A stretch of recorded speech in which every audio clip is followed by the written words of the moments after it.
Ubuyobozi bw'akarere ka Masisi bwahakanye amakuru yakwirakwiye ku mbuga nkoranyambaga bavuga ko agace ka Rubaya kafashwe n'abarwanyi ba Wazalendo. Ibyo nibyo nje ngo tuganireho, gusa ntabwo ari byo byonyine tuza kuganiraho.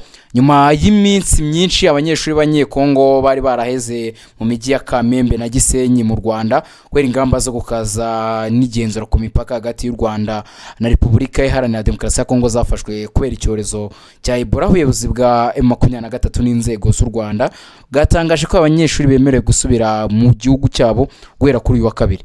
Ndi Benga Oziana in the Quick Times News. Ndaje ngo mbikuvire imuzi n'imuzingo nawe kiri gusabwa n'ugukanda subscribe ubundi tugakomeza kubana muri gahunda zitandukanye za The Quick Times News. Nkuhaye ikaze.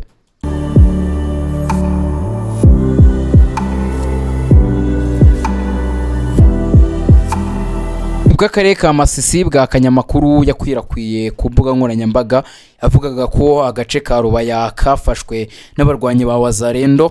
Mu gitondo cyo kuri uyu wa kabiri tariki ya 26 Gicurasi na 26 umuyobozi w'akarere ka Masisi Emmanuel Ndize Rutebuka yasuye umujyi wa Rubaya, agace kazwiho ibikorwa by'ubucukuzi bw'amabuye y'agaciro garereye mu bwami bwa Bahunde.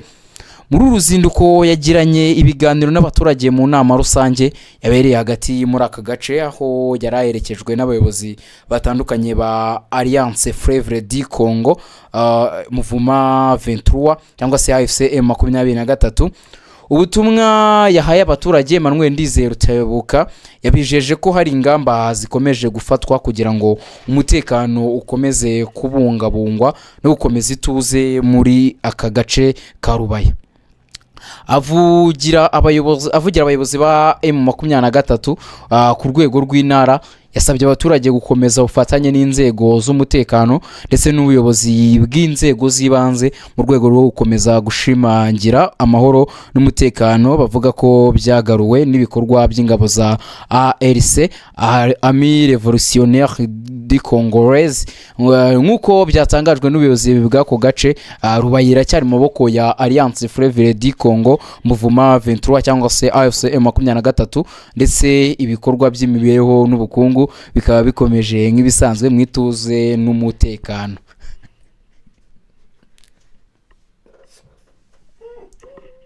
Ibimo biraba mu gihe mu minsi ishize hagiye hatangazwa mu bitangazamakuru bigiye bitandukanye ndetse n'abantu benshi begereye leta ya Repubulika Iharanira Demokarasi ya Kongo bavuga ko umutwe wa Wazalendo ndetse nabo bafatanye ubwo n'igisirikare cy'igihugu FARDC bigaruriye Rubaya.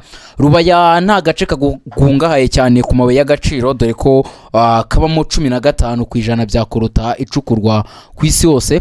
Rero AFC M23 yamaze kuba inyomoza amakuru yavugaga ko iri huriro ry'abarwanyi bavuye muri aka gace kakaba kari kugenzurwa n'aba Wazalendo. Iminsi ishize nibwo nababwiye ko leta ya Kinshasa izakora igishoboka cyose kugira ngo igarure icyizere mu baturage. Nababwiye ko igiye gukoresha ibitangazamakuru bitandukanye nk'uko n'ubundi yabikoze mu minsi ishize, uko ibitangazamakuru biri hafi ya leta ya Kinshasa nibyo byatangaje amakuru avuga ko leta ya Kinshasa yamaze kuba yigarura ubuce biciye mu barwanyi ba Wazalendo. Wazalendo bundi n'urubyiruko aravuga ko ruharanira kwishyira ukizana kw'abakongomani kandi bakabaharanira n'ubwigenge bwa Kongo ndetse no kurwanya imitwe yitwaje intwaro. Ariko n'ubundi harimo abamayimayi bahoze barwanya ubutegetsi bwa Repubulika Iharanira Demokarasi ya Kongo, kuri inshuro mu barakorana nabo. Akaba harimo FDLR n'umutwe wiganjemo abasize bakoze genocide mu Rwanda muri Mata 1994. Akabamo n'ingabo z'igihugu cy'u Burundi. Bore no gutegereza tukareba, bwo byatangiye kugenda banyomozanya, bamwe baratanga amakuru uyu munsi abandi bakaza kuyanyomoza, mu gihe amakuru yarari ku mihanda cyangwa se yarari kuvugwa nuko iyi Rubaya itari mu maboko y'abarwanyi ba AFC M23. Gusa M23 imaze kuba ibihakana. Ngo reka dutegereze turebe ibindi biza gukurikiraho. Ese leta y'Kinshasa hari ikindi iza kuba yongeraho cyangwa birakomeza kugenda gute? Turahari ngo tuhakubere n'ubundi. Reka tunyarukire no kuri aba banyeshuri bari muri Kamembe ndetse na Rubavu.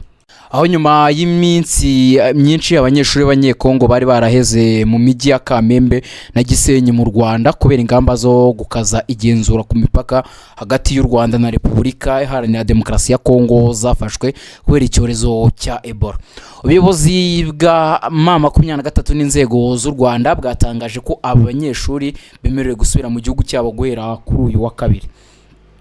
Mu itangazo ryasohoye ku mugoroba wo kuri uyu wa mbere i Kamembe, abahagarariye umuryango w'abanyekongo batuye muri aka gace batangaje ko abana bari barabuze ko basura bira mu mashuri azemererwa kwambuka umupaka berekeza i Bukavu ndetse no muri Goma kugira ngo bakomeze amasomo yabo yari yarahagaze kubera ifungwa ry'umupaka. Nkuko bigaragara mu nyandiko yashyizweho umukono na Rodrigue Bisimwa, Vice Perezida w'uyu muryango, abanyeshuri bazaguma i Bukavu kugeza igihe kizamenyesherezwa mu gihe hagitegerejwe ko ikibazo cy'umutekano n'ubuzima ku mupaka hagati ya Repubulika Iharanira Demokarasi ya Kongo n'u Rwanda bisubira mu buryo.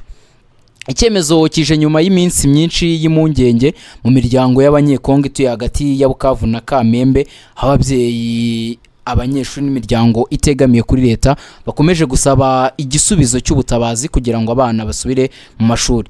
Itangazo kandi rivuga ko ababyeyi bazifuza guherekeza abana babo bazemererwa kwambuka umupaka gusa ngo ntibazahita bemererwa gusubira mu Rwanda kugeza igihe ikibazo ku mupaka kizaba cyakemutse.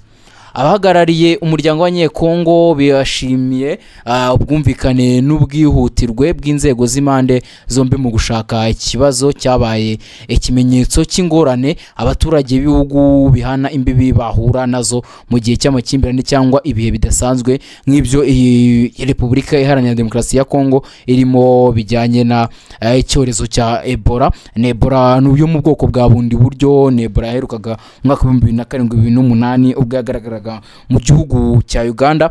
Kuri ubu rero ikaba izaje cyane igihugu cya Repubulika Iharanira Demokarasi ya Kongo, akaba ariyo mpamvu ibihugu bitandukanye by'ibituranyi bya Repubulika Iharanira Demokarasi ya Kongo byafashe ingamba zitandukanye, harimo n'igihugu cy'u Rwanda cyafashe ingamba zo kuba hari ibyakosoka ku mipaka yarwo na Repubulika Iharanira Demokarasi ya Kongo, harimo no kuba bakugarira mu gihe byaba bibaye ngombwa cyangwa se akabashyirwaho andi mabwiriza agiye atandukanye.